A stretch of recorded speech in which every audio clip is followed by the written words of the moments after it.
मुझे भी इस बार एसएससी जीडी कांस्टेबल का एग्जाम निकालना है। मैं भी चाहता हूं कि इस बार मैं एसएससी कांस्टेबल जीडी का पेपर पास करूं। जी हां दोस्तों, यदि आप लोग भी चाहते हैं कि इस बार आप लोगों का एसएससी जीडी कांस्टेबल का एग्जाम पास हो जाए, आप लोग पेपर में पास हो जाएं, तो दोस्तों ये वीडियो बहुत ही महत्वपूर्ण होने वाली है, क्योंकि इस वीडियो के अंतर्गत हम आपसे विषय पर चर्चा करेंगे कि आप लोगों का सिलेबस क्या रहने वाला है, किस प्रकार से आप लोगों को स्ट्रेटेजी बनानी चाहिए ताकि आप लोग एसएससी जीडी कांस्टेबल का एग्जाम निकाल सकें।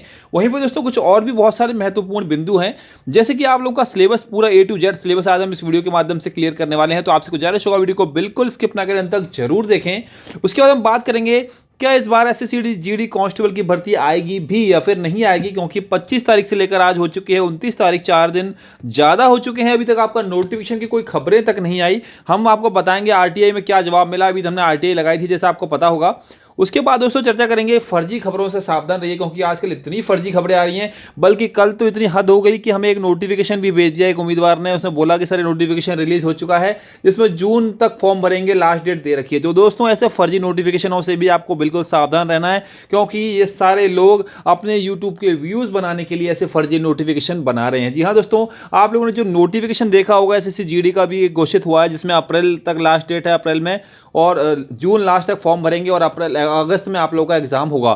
तो दोस्तों वो नोटिफिकेशन पूरी तरीके से फर्जी है, आप नोटिफिकेशन में बिल्कुल भी ध्यान मत दीजिए। उसके बाद दोस्तों बात करेंगे आपसे कुछ छोटे छोटे टॉपिक पे जो कि बहुत सारे हमारे सब्सक्राइबर हैं जिनको परेशानी हो रही है, जैसे कि दोस्तों एज लिमिट क्या मांगी जाएगी। तो दोस्तों यहाँ पे मैं आपको बिल्कुल डाउट क्लियर करा दूंगा, नेगेटिव मार्किंग रहेगी कि नहीं रहेगी, इस पर भी डाउट क्लियर करा दूंगा। फॉर्म कब से शुरू होंगे ये भी मैं आपको बताऊंगा, एक्सपेक्टेड डेट क्या होगी, क्योंकि दोस्तों ऑफिशियली डेट तो अभी घोषित नहीं हुई है, लेकिन दोस्तों एक वीडियो के अंतर्गत मैं आपको सारी इन्फॉर्मेशन देने वाला हूँ। तो आपका बस करना इतना है, वीडियो को अंत तक देखते रहिए। जहाँ पे भी आपको डाउट हो आप हमें बेझिझक कमेंट कर दीजिए, हमारी टीम बराबर आप लोगों के कमेंट का जवाब देने के लिए बैठी हुई है। यदि आपको दोस्तों वीडियो अच्छी लगे तो लाइक जरूर कीजिएगा, ताकि हम इसी प्रकार की आप लोगों के लिए मेहनत करते रहें। और यदि दोस्तों चैनल पर नए आए हो तो चैनल को सब्सक्राइब कर लो, वीडियो को जितना हो सके शेयर कर दो, फैला दो, ताकि सभी भाई बहनों को वीडियो पहुंच जाए और वे सभी लोग चैनल से जुड़ जाएं। मेरे प्यारे भाइयों और बहनों, आप सभी लोगों से मैं एक बात कहना चाहता हूं, इस वीडियो के अंतर्गत जितनी भी चीजें आपको बताई जाएंगी, जितनी भी आपको इन्फॉर्मेशन दी जाएंगी, उसका जो आधार रहने वाला है वो एसएससी जीडी कांस्टेबल का ऑफिशियली नोटिफिकेशन 2018 का रहने वाला है। इसलिए इस वैकेंसी के रिलेटेड जो भी आपको इन्फॉर्मेशन बताई जाएगी वो 100% सत्य रहने वाली है, 100% आप लोगों की ट्रू रहने वाली है। तो आपका कार्य बस इतना होगा, बिल्कुल निश्चिंत होकर वीडियो को ध्यान से सुने। कोई डाउट हो तो बेझिझक आप हमें कमेंट कर सकते हैं। तो दोस्तों सबसे पहले तो बात कर लेंगे एसएससी जीडी कांस्टेबल के लिए एक आरक्षक के पद पर भर्ती होने के लिए एक उम्मीदवार को, एक नवीन उम्मीदवार को कितनी एज की जरूरत होती है। तो सबसे पहले तो दोस्तों मैं आपको ऑफिशियल नोटिफिकेशन पे, अगर मैं पहले पेज पे ही थोड़ा सा नीचे लेके चलूं, तो आपको यहाँ पे पॉइंट नंबर 4 के सब ग्रुप ए में आपको मालूम चल रहा होगा एज लिमिट। तो एज लिमिट दोस्तों इसमें 18 से लेकर 23 साल तक मांगी जाती है। अगर मैं थोड़ा डिटेल में आपको वेरीफाई करूं तो यहाँ पे आप लोगों को बता दूं 18 से लेकर 23 साल तक सामान्य उम्मीदवार के अप्लाई कर सकते हैं, सामान्य उम्मीदवार के लिए 18 से लेकर 23 साल तक। वहीं पर बात करेंगे अगर ओबीसी उम्मीदवारों के लिए, तो यहाँ पे उनको 3 साल का रिलैक्सेशन दिया जाता है, यानी कि 18 से लेकर ये लोग 26 साल तक एप्लीकेबल होते हैं। वहीं पे हम बात करें एससी और एसटी वालों के लिए, तो यहाँ पे इनको 5 साल का रिजर्वेशन दिया जाता है, इसलिए ये 18 से लेकर 28 साल तक एप्लीकेबल हो जाते हैं। थोड़ी सी विडंबना है सामान्य वर्ग के उम्मीदवारों के लिए, क्योंकि देख सकते हैं आप लोग 23 साल तक सामान्य वर्ग, ओबीसी 26 साल और एससी एसटी 28 साल तक एप्लीकेबल रहते हैं। वहीं पे बात करेंगे दूसरे नंबर पर दोस्तों एजुकेशन क्वालिफिकेशन, यानी कि एक सामान्य वर्ग के लिए उम्मीदवारों के लिए, एक ओबीसी वर्ग के लिए और एक एससी एसटी उम्मीदवारों के लिए जो एजुकेशन क्वालिफिकेशन है वो सबके लिए समान रखी गई है, कोई भी प्रकार का यहाँ पे डिफरेंस नहीं मिलेगा। यानी कि एक सामान्य एसएससी जीडी कांस्टेबल के लिए, एक आरक्षक के पद पर भर्ती होने के लिए एक उम्मीदवार को क्या योग्यता रखनी होगी ताकि वो अप्लाई कर सके। तो यहाँ पर दोस्तों मैं आपको अगर थोड़ा सा नीचे और लेके चलूँ तो मैं यहाँ पे आपको बता दूं कि एसएससी जीडी कांस्टेबल एक पद पर भर्ती होने के लिए, एक आरक्षक के पद पर भर्ती होने के लिए एक उम्मीदवार को 10वीं पास होना चाहिए। जी हाँ दोस्तों, अगर अभी तक 10वीं पास है तो अप्लाई कर सकता है, उसके ऊपर की योग्यता उसके पास है तो भी वो एप्लीकेबल होगा। यहाँ पर दोस्तों कुछ मेंशंस किए हैं, कुछ नॉर्म्स हैं, उनको फॉलो करना पड़ेगा। जैसे कि पहला point, candidate who have not acquired essential education, यानी कि वो एक डेट फिक्स करेंगे, उस डेट के तहत अगर स्टूडेंट ने 10वीं पास कर ली होगी तो ही वो एप्लीकेबल होगा, अन्यथा नहीं होगा। वहीं पर दूसरी जो भी चीज़ होगी, जैसे आप लोगों को जो रेलिवेंट डॉक्यूमेंट्स होंगे वो प्रोवाइड कराने होंगे, इसी प्रकार की आपको जानकारी रहने वाली है। तो दोस्तों दो चीज़ आपकी क्लियर होगी, एज लिमिट और एजुकेशन क्वालिफिकेशन। उम्मीद करता हूँ इससे रिलेटेड आपका कोई डाउट नहीं रहेगा। अब हम बात करेंगे दोस्तों आखिर एसएससी जीडी कांस्टेबल में भर्ती होने के लिए आपको एज लिमिट के साथ साथ आपको सिलेबस क्या पढ़ना पड़ेगा ताकि आप लोगों का इसमें सिलेक्शन हो जाए। जी हाँ दोस्तों, सिलेबस एक बहुत ही महत्वपूर्ण पार्ट है एसएससी जीडी कांस्टेबल का। तो मैं अगर आपको ऑफिशियली नोटिफिकेशन में दिखाना चाहूँ कि इसका सिलेबस क्या है तो मैं आपको ले चलता हूँ। तो दोस्तों, एक एसएससी जीडी आरक्षक बनने के लिए, एक एसएससी जीडी कांस्टेबल के पद पर भर्ती होने के लिए आप सभी लोगों को 4 सब्जेक्ट को बिल्कुल पढ़ना पड़ेगा। पहला पार्ट आता है आपका जनरल इंटेलिजेंस और रीजनिंग, जो कि 25 नंबर का पार्ट है जिसमें 25 क्वेश्चन होते हैं। और दूसरा पार्ट होता है आपका जनरल नॉलेज का, जिसमें 25 नंबर 25 क्वेश्चन के हिसाब से। पार्ट सी होता है आपका मैथमेटिक्स, 25 नंबर 25 क्वेश्चन। और पार्ट डी ऑप्शनल होता है हिंदी या इंग्लिश, उसमें से आपको 25 में से 25 आप लोगों के मार्क्स रहते हैं। ओवरऑल देखा जाए तो आपका 100 मार्क्स का पेपर होता है जिसमें आपको 1.5 घंटे का समय दिया जाता है। अगर एवरेज देखा जाए दोस्तों कट ऑफ का, तो इस बार आप लोगों का 80 प्लस कट ऑफ गया था। 99% आप मैं कह सकता हूं, 100% मैं श्योर हूं कि अगली बार जो कट ऑफ होगा वो 82 प्लस जाने वाला है। जी हाँ दोस्तों, क्योंकि इतने भाई बहन हैं, इतने दोस्त हैं, इतने लोग हैं जो कि एसएससी जीडी कांस्टेबल की तैयारी में जुटे हुए हैं। दोस्तों, आप सभी लोग तैयारी में लगे रहिए, दिन रात एक कर रहे हैं बच्चे पढ़ने में, तो दोस्तों यहाँ पे कट ऑफ में वृद्धि जरूर होगी। दोस्तों, उसके बाद हम बात करें आखिर इसमें कितने स्टेज होते हैं अपीयर होने के लिए। तो दोस्तों, मैं बता दूं कि आरक्षक यानी कि एक एसएससी जीडी कांस्टेबल पद के लिए भर्ती होने के लिए आपको कितने कितने चरणों से गुजरना पड़ेगा। जी हाँ दोस्तों, मान लीजिए ये एक लाइन है जो आपको एसएससी जीडी कांस्टेबल के भर्ती के लिए, यानी कि आपका ट्रेनिंग ग्राउंड है और यहाँ पे आप लोग अभी खड़े हुए हो। तो यहाँ पर दोस्तों सबसे पहला आपका पड़ाव एक होगा, दूसरे नंबर का पड़ाव होगा, तीसरे नंबर का पड़ाव और एक चौथे नंबर का पड़ाव। ये जो दोस्तों 3 पड़ाव हैं ये बहुत ही मेन है। सबसे पहला आता है सीबीटी यानी कि कंप्यूटर बेस्ड टेस्ट, जिसको आप लोग कहते हैं रिटन एग्जाम।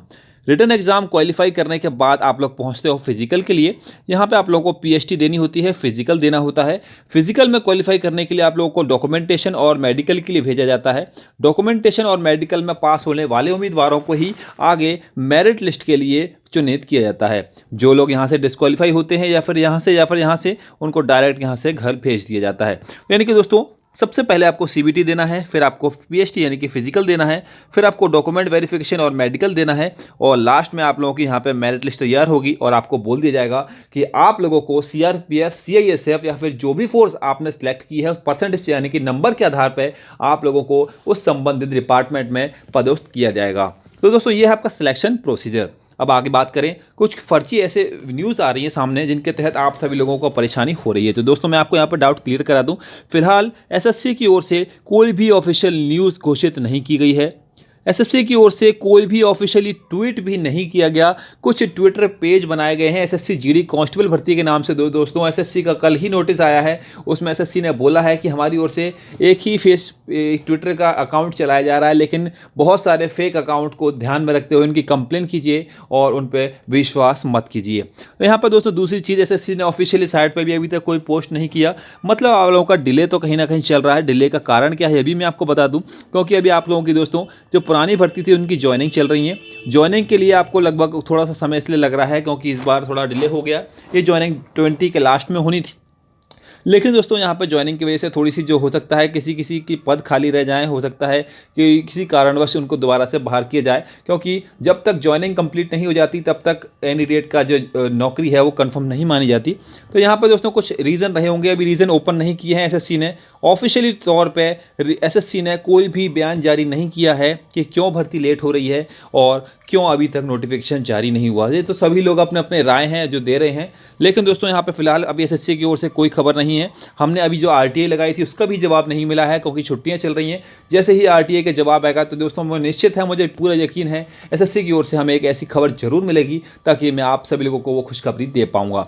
यहाँ पर दोस्तों मैं आपको लगभग 3-4 चीज़ें क्लियर करा चुका हूँ कि एज लिमिट इसमें कितनी मांगी जाती है, कौन कौन इसमें अप्लाई कर सकता है, एजुकेशन क्वालिफिकेशन क्या रहती है, कितना सिलेबस आता है, क्या आपको पढ़ना चाहिए ताकि आप लोगों का इसमें काम हो सके। दोस्तों एक और पॉइंट कि इसमें नेगेटिव मार्किंग होती है कि नहीं। तो दोस्तों एसएससी की ओर से सबसे बेसिक एग्जाम होता है एसएससी जीडी कांस्टेबल, जिसमें 10th पास आप लोगों का एग्जाम होता है। तो इसमें नेगेटिव मार्किंग आप लोगों की नहीं आती। तो बिल्कुल टेंशन फ्री रहिए क्योंकि यहाँ पर आप लोगों की नेगेटिव मार्किंग नहीं होने वाली।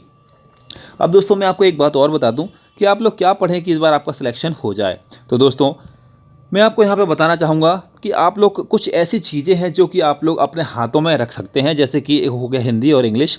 एक हो गया आपका मैथमेटिक्स और एक हो गया आपका जनरल इंटेलिजेंस और रीजनिंग। क्योंकि दोस्तों ये जो 3 टॉपिक हैं ये आप लोगों के ऐसे टॉपिक हैं जिनका जो पैटर्न होता है वो लगभग सेम रहता है। जैसे मैं आपको थोड़ा सा अगर आइडिया दूं तो आप लोग जब भी पढ़ाई कर रहे होंगे आप लोगों ने देख ही लिया होगा कि कुछ चैप्टर ऐसे होते हैं इनमें जो बेसिक्स क्वेश्चन होते हैं वही परीक्षा में पूछे जाते हैं। आप लोगों को करना यह है कि पुराने साल के जो पेपर हैं, प्रीवियस ईयर के पेपर हैं, उनमें से मैथ, रीजनिंग और हिंदी इंग्लिश के टॉपिक देखने हैं, किस किस टॉपिक से प्रश्न पूछे जाते हैं। उससे संबंधित ही यदि आप तैयारी करेंगे तो आपको यकीनन बहुत ही ज़्यादा फायदा होगा कम समय में। क्योंकि दोस्तों ऐसा हमने प्रैक्टिकली अपना खुद अपनाया है, तो आप लोग भी ट्राई करके देखिए। जो प्रीवियस ईयर पेपर है उन पेपरों को उठाइए, उनमें जो प्रश्न दिए हैं उन प्रश्नों को हिसाब से ही तैयारी कीजिए, उन्हीं के हिसाब से टॉपिकों को उठाइए, तो आपको यकीनन कम समय में डबल बेनिफिट होगा। क्योंकि दोस्तों जनरल रीजनिंग और जो जीके का जो टॉपिक है एक ब्रॉड टॉपिक है, बहुत बड़ा टॉपिक है, तो इसको आप लोग एकदम से मत उठाइए, धीरे धीरे करके लीजिए। इसमें भी पार्ट बहुत है, जैसे साइंस का टॉपिक हो गया तो उसमें आपका लगा हिस्ट्री, जियोग्राफी, बहुत सारे टॉपिक हैं, उसके हिसाब से आप लोग लीजिए। लेकिन ये जो 3 टॉपिक मैंने आपको बताया, ये 3 टॉपिक अगर आप लोगों ने अच्छे से कर लिए तो आप लोगों का सिलेक्शन कोई भी नहीं रोकने वाला। दोस्तों उम्मीद करता हूँ इस वीडियो के अंतर्गत काफ़ी इन्फॉर्मेशन, महत्वपूर्ण बातें बताई होंगी। वीडियो अच्छी लगे तो लाइक जरूर कीजिएगा ताकि हमें और भी मोटिवेशन मिल सके, हम आप लोगों के लिए और भी अच्छे तरीके से मेहनत कर सकें। उम्मीद करता हूं दोस्तों खबर तो अच्छी लगी ही होगी। चैनल को सब्सक्राइब जरूर कर लें, वीडियो को लाइक कर दें और जितना हो सके दोस्तों के साथ शेयर कर दें।